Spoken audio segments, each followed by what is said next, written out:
ऐसा कि हम पढ़ रहे हैं डाइजेस्टिव सिस्टम यानी पाचन तंत्र को।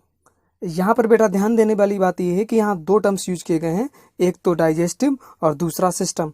तो सबसे पहले हम सिस्टम को समझ लेते हैं कि सिस्टम वर्ड से क्या मतलब है। तो सिस्टम जो होता है, इसको समझने के लिए जरा समझिए कि क्या होता है कि जब कभी विशेष कार्य को करने के लिए जितने भी ऑर्गन्स उसमें इन्वॉल्व होते हैं उस फंक्शन को कंप्लीट करने के लिए, तो वो कहलाता है एक सिस्टम। वो सभी ऑर्गन्स मिलकर के कहलाते हैं एक सिस्टम। तो यहाँ बात की जा रही है डाइजेस्टिव सिस्टम की। तो डाइजेस्टिव सिस्टम के फंक्शन की अगर बात करें, हम कार्य की बात करें, तो जैसा कि नाम से ही पता चल रहा है कि ये है डाइजेशन का कार्य करवाता है, यानी डाइजेशन मतलब पाचन का कार्य करवाता है। तो ये बात समझिए कि डाइजेशन यानी पाचन आखिर है क्या। तो इसकी डेफिनेशन की अगर बात करें तो it is a process by which complex food substances are broken down into simpler food substances by a method of catabolism anabolism is obtain energy for growth and repair. इस बात को जरा अच्छे से समझ भी लेते हैं कि क्या है कि डाइजेशन यानी पाचन होता क्या है। तो पाचन को करवाने के लिए बहुत से अंग कार्य करते हैं, फंक्शन करते हैं। ये बात हमने उसके सिस्टम से समझ ली है। अब डाइजेशन को भी समझ लेते हैं कि एक्चुअल में डाइजेशन की प्रोसेस क्या है। तो डाइजेशन आखिरकार है क्या। तो डाइजेशन एक क्या है, प्रोसेस है, एक प्रक्रिया है। वो कैसी प्रक्रिया है जिसमें कॉम्प्लेक्स फूड सब्सटेंसेज यानी कि जो जटिल खाद्य पदार्थ होते हैं उनको ब्रेक डाउन कर दिया जाता है सिंपलर फूड सब्सटेंसेस में, यानी छोटे छोटे टुकड़ों में उनको तोड़ दिया जाता है, वाटर सॉल्युबल बना दिया जाता है। वो कौन सा मेथड है, उस मेथड को क्या कहा जाता है। तो आ मेथड ऑफ कैटाबोलिज्म एनाबोलिज्म, यानी कि कैटाबोलिज्म क्या होता है, ये टुकड़ों में तोड़ देना, मिला देना, एनाबोलिज्म।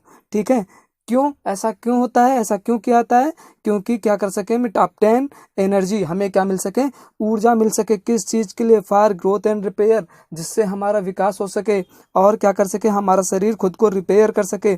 तो उस पूरी प्रोसेस को कहा जाता है डाइजेस्टिव, डाइजेशन करना। और ये पूरा आज हम पढ़ क्या रहे हैं, तो डाइजेस्टिव सिस्टम यानी पाचन तंत्र पढ़ रहे हैं। अब इस बात को जरा अच्छे से समझ लेते हैं कि कॉम्प्लेक्स फूड सब्सटेंसेज जो ब्रेकडाउन होते हैं करवाया जाता है सिंपलर फूड सब्सटेंसेज में। तो ये आखिरकार हैं क्या, किसे कहेंगे हम कॉम्प्लेक्स फूड सब्सटेंसेज और सिंपलर फूड सब्सटेंसेज, ये क्या मतलब है। तो कॉम्प्लेक्स जो कॉम्प्लेक्स फूड सब्सटेंसेज होते हैं उसके अगर एग्जांपल की बात करें हम, तो रोटी, बर्गर, दूध, पास्ता, फल, सब्जी जो भी है, वेजिटेबल्स, फ्रूट जो भी हैं, सब का सब कॉम्प्लेक्स फूड के तहत में ही आते हैं, जो कि वाटर सॉल्युबल नहीं होते हैं। अब इस बात को जरा और समझिए कि किसी भी देश के किसी भी प्रांत में और किसी भी शहर में वहाँ का जो खाना होगा या जो खाया जाता है, या जो हम जहाँ भी हैं हम, या इस पूरी पृथ्वी में जो भी खाना खाया जाता है, सब का सब भोजन कैसा होता है, कॉम्प्लेक्स फूड होता है, जो कि वाटर इनसॉल्युबल होता है, उसको वाटर सॉल्युबल बनाया जाता है।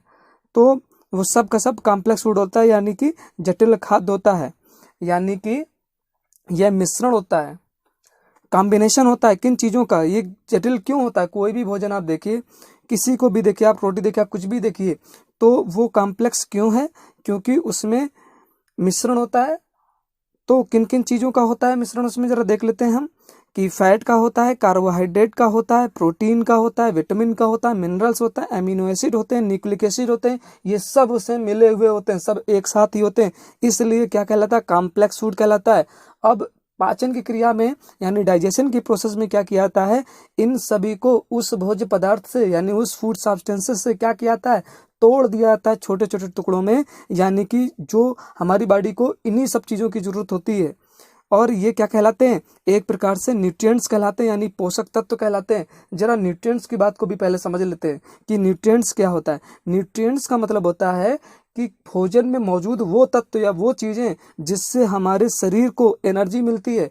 एनर्जी से होता क्या है, एनर्जी से क्या होता है कि हम जो डेली लाइफ एक्टिविटीज़ होती हैं, तो वेरियस वर्क फंक्शंस हम कर पाते हैं, यानी कि खेलना, कूदना, पढ़ना, लिखना, हम जो भी कर रहे हैं सभी कार्य को करने के लिए, बोलने के लिए भी क्या करना होता है, हमें एनर्जी की ज़रूरत पड़ती है। हमारे शरीर में जो ग्रोथ हो रहा है, तो उन सारे कार्यों को करने में जितने भी फंक्शंस हो रहे हैं एनर्जी चाहिए होती है। और वो एनर्जी मिलती कहाँ से, हमें खाने से मिलती है। लेकिन कौन से खाने से मिलती है, उस भोजन में क्या चाहिए, इन न्यूट्रिएंट्स का होना जरूरी है। इसीलिए ध्यान दीजिए कि आपको घर से बाहर जाते हुए घर वाले आपको कहते हैं, मम्मी या पापा मना करते हैं कि आप बाहर का खाना मत खाइए, यानी कि वो उस खाने के लिए मना करते हैं जिस खाने में ये न्यूट्रिएंट्स मौजूद नहीं होते हैं। इससे क्या होता है, हमारा भूख तो मर जाती है लेकिन हमारे शरीर को एनर्जी नहीं मिल पाती है।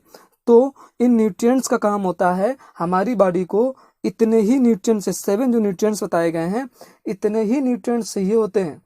इन न्यूट्रिएंट्स के अभाव से और कुछ भी नहीं चाहिए होता है। तो ये बात समझ में आ गई है कि हमारी बॉडी को न्यूट्रिएंट्स की आवश्यकता होती है, और वो न्यूट्रिएंट्स कहाँ मौजूद होते हैं, फूड सब्सटेंसेस में, यानी कि जो कॉम्प्लेक्स फूड सब्सटेंसेस होता है, जो खाना खाते हैं वो होता कॉम्प्लेक्स है।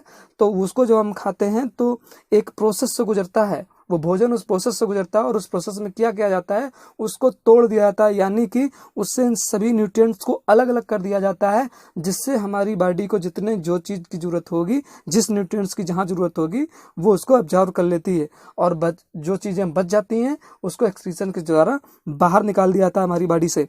तो जो भी कॉम्प्लेक्स फूड होता है इसमें ये सभी चीज़ें मौजूद होती हैं, और एक ऐसी प्रोसेस जिसको क्या कहा जाता है, डाइजेशन की प्रोसेस कहा जाता है। उस प्रोसेस में उस फूड को छोटे छोटे टुकड़ों में, यानी इन सभी न्यूट्रिएंट्स को अलग अलग करना ही डाइजेशन कहलाता है। तो अब हमें ये बात समझ आ चुकी होगी कि कॉम्प्लेक्स फूड सब्सटेंसेस से ब्रेकडाउन करवा के सिंपलर फूड सब्सटेंसेस क्यों बनाया जाता है और इस प्रोसेस को क्या कहा जाता है।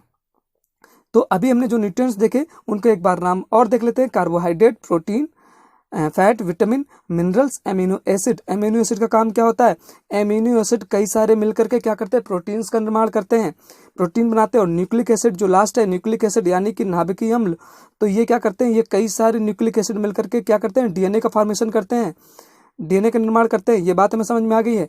अब ये बात भी समझ लीजिए कि हमारी शरीर को इन न्यूट्रिएंट्स के अलावा और कुछ नहीं चाहिए होता है। अगर हमारी बॉडी को इन न्यूट्रिएंट्स के अलावा और कुछ दे भी दिया जाता है तो वो क्या करता है, उसको शरीर से मल मूत्र के द्वारा बाहर निकाल देता है।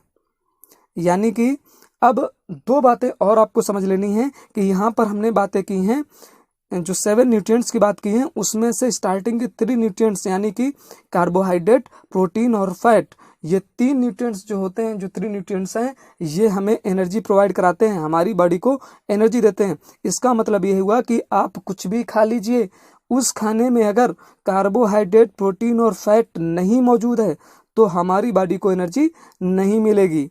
अब जो बाकी बचे हुए हैं विटामिन, मिनरल्स, एमिनो एसिड और न्यूक्लिक एसिड, इनका कार्य क्या होता है, तो इनका कार्य होता है इम्यूनिटी सिस्टम को बढ़ाने के लिए, बनाए रखने के लिए, यानी प्रतिरोधात्मक जो शक्ति है हमारे अंदर, उस क्षमता को बनाए रखने के लिए किसकी जरूरत होती है, बाकी के बचे हुए विटामिन, मिनरल, एमिनो एसिड और न्यूक्लिक एसिड की।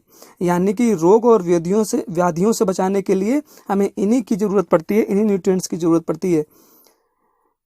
यानी कि कह सकते हैं हम डिसीज एंड एबनॉर्मेलिटी के लिए किसकी जरूरत है, बचे हुए बाकी न्यूट्रिएंट्स की जरूरत पड़ती है।